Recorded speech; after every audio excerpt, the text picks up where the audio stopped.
Bonjour à tous, une petite vidéo de révision sur le sujet de la récursivité.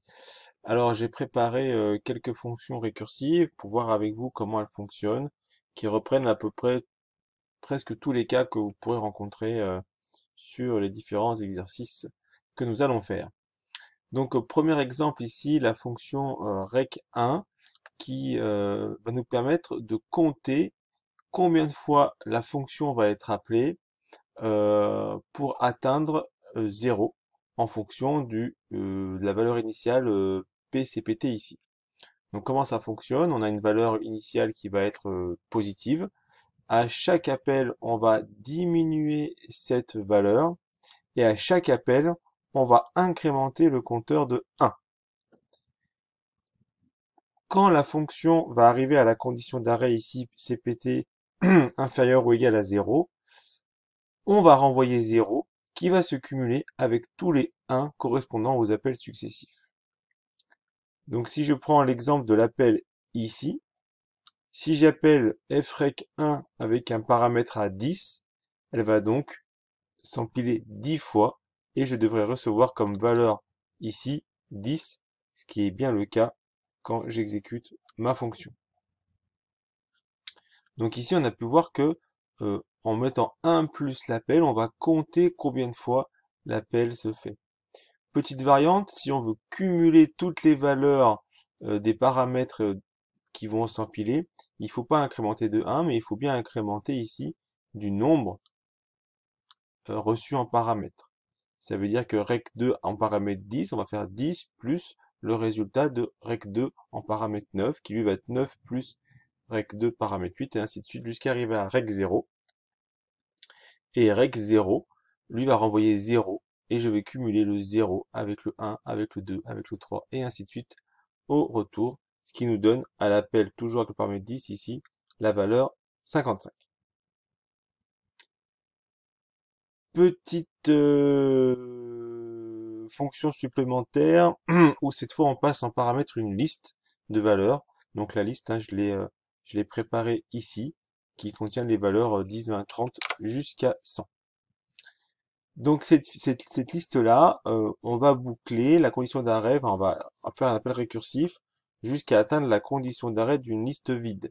Ça veut dire qu'à chaque appel successif, on va enlever ici la première valeur, mais on pourra enlever la dernière ou n'importe quelle autre valeur.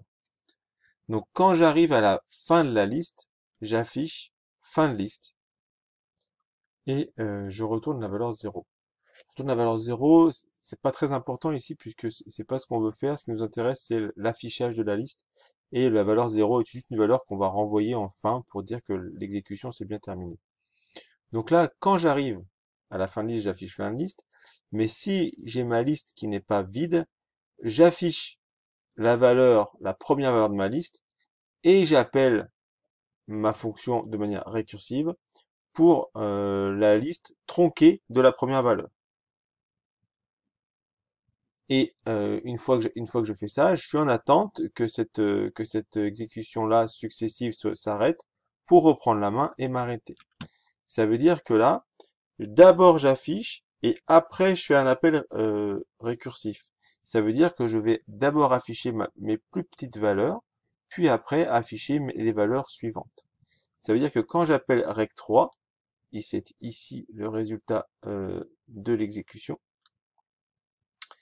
j'affiche 10, puis 20, puis 30, puis 40 jusqu'à 100, et j'affiche à la fin, fin de liste, et je retourne la valeur 0, qui va être retournée à tous les appels successifs, jusqu'au programme principal qui est ici, et là, la fonction rec3, la première que j'appelle, va renvoyer la valeur aussi 0 que j'affiche ici à la fin. Si je fais une petite variante de rec3 que j'appelle rec4, la seule différence, c'est que le print, je le mets après l'appel récursif. Cette fois, ça veut dire que d'abord, je fais l'appel récursif, et quand je récupère la valeur de mon successeur, je pourrais afficher ma valeur 0. Ça veut dire que rec10 attend que rec20 lui réponde, rec20 attend que rec30 lui réponde, 40, 50, 60, 70, jusqu'à 100. Je vais arriver à ma liste vide, Donc Rexan appelle la liste vide, j'affiche fin de liste, et je renvoie mon résultat, et je dépile ici. Donc ça veut dire que c'est Rexan qui va s'afficher, puis Rec90, et c'est bien ce qu'on peut constater ici à l'appel de Rec4. J'ai bien fin de liste qui s'affiche, suivi de 100, 90 et 80, jusqu'à 10, et enfin 0, comme tout à l'heure, la valeur envoyée. Donc en fonction de où je mets le print, avant ou après l'appel récursif, le traitement va se faire au retour de la récursivité ou avant, à l'aller, avant l'appel récursif. Donc ça, c'est important de bien voir dans le sens dans lequel vous allez le faire. L'exemple suivant va nous permettre de parcourir une liste à la recherche d'une valeur et de répondre si oui ou non la valeur est présente, quel que soit le nombre de fois qu'elle est présente. Donc ici, on va avoir deux paramètres, la valeur cherchée et la liste. J'ai décidé de ne pas passer l'indice où j'en suis, je vais raccourcir la liste à chaque étape de ma recherche jusqu'à arriver à une des deux conditions d'arrêt. Soit la condition d'arrêt, j'ai parcouru toute la liste sans trouver la valeur et donc la valeur n'est pas présente.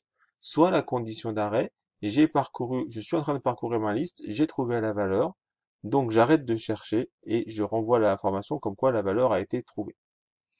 Donc ici, les deux conditions d'arrêt, on les met bien dans cet ordre-là, puisque si jamais on a une liste 8, faut pas essayer de regarder la valeur d'indice 0, puisqu'elle n'existera pas. D'accord? Donc on commence bien par la condition d'arrêt. La liste est vide. Si la liste est vide, je renvoie l'information false pour dire la valeur n'est pas présente. Si la liste n'est pas vide, mais si la première valeur contient la valeur recherchée, je renvoie l'information true, ça veut dire que la valeur est bien présente. Dans tous les autres cas, ben, c'est que la première valeur n'est pas ici présente.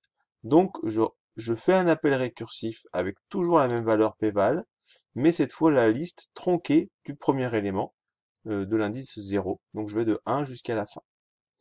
Une fois que j'ai fait mon retour, je retourne Valorant. Donc le premier retour va être un retour soit false, soit true.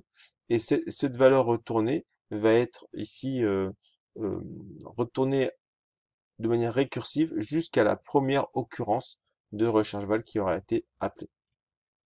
Donc là, j'ai fait deux tests qu'on voit ici sur les deux lignes. Une fois en cherchant la valeur 50, une fois en cherchant la valeur 111. Cette recherche doit aboutir et me renvoyer true. Et cette recherche ne doit pas aboutir et doit me renvoyer false. Ce qui se passe bien ici à l'exécution de ce que j'ai envoyé. Donc là, une recherche avec modification de la liste à chaque appel. Dernier point, on va ici compter combien de valeurs sont supérieures à 50 dans ma liste, sauf que cette fois ma liste va rester stable et je vais passer un deuxième paramètre qui sera un indice qui va commencer à une certaine valeur et qui va être incrémenté de 1 à chaque fois. Ma condition d'arrêt ici, c'est quand j'ai parcouru toute ma liste. Et j'ai parcouru toute ma liste quand mon indice est supérieur ou égal à la longueur de ma liste. Sinon, si ma liste n'est pas, mon indice n'est pas, est encore dans ma liste, pardon, je vais tester la valeur à l'indice P-indice. Si cette valeur est supérieure à 50, j'ai mis 50, mais j'aurais pu mettre ce que je voulais, ou j'aurais pu passer un paramètre, peu importe. Si la valeur de ma liste est supérieure à 50, je rajoute 1 à mon compteur, et j'appelle ma fonction pour l'indice suivant. Si ma valeur n'est pas supérieure à 50, je récupère juste le compteur pour le reste de ma liste, mais je ne l'augmente pas de 1. D'accord? Donc là, j'ai une condition différente, j'ai deux appels différents en fonction des deux cas, soit la valeur à l'indice P1 est supérieure à 50, donc je rajoute 1 au compteur, soit il ne l'est pas, et je ne rajoute pas 1 au compteur, mais dans les deux cas, j'appelle de manière récursive ma fonction pour l'indice suivant. Et donc la fonction s'arrêtera quand l'indice sera plus grand que ma liste. et je renvoie ici le retour. Donc bien comprendre hein, que cette ligne-là, elle va être faite par chaque appel de fonction. Donc ici, si je commence à l'indice 0, je vais le faire pour 10, pour 20, pour 30, pour 40, pour 50, pour 60, pour 70, pour 80, pour 90, pour 100. D'accord? Et je vais appeler même ma fonction pour l'indice d'après. On va détecter qu'il était hors de la liste. Donc on va retourner 0. On va rajouter 1, 1, 1, 1. D'accord? Et là, on va pas rajouter les 1. Et donc on va avoir ici 1, 2, 3, 4, 5 valeurs. Si l'indice de départ n'est pas 0, on verra dans le test que j'ai fait un test aussi en mettant comme indice de départ la valeur l'indice 7, donc 0, 1, 2, 3, 4, 5, 6, 7. Je vais pas renvoyer 5, je vais renvoyer que 3 puisque j'ai que 3 valeurs ici qui existent. Donc c'est ce qu'on voit ici. D'accord? J'ai bien 5 et 3 en retour. Donc voilà le tour d'horizon de ce qu'on peut vous demander en fonction récursive. Je ferai peut-être d'autres vidéos quand on sera allé un petit peu plus loin dans le cours. Bon courage à tous et bonne révision.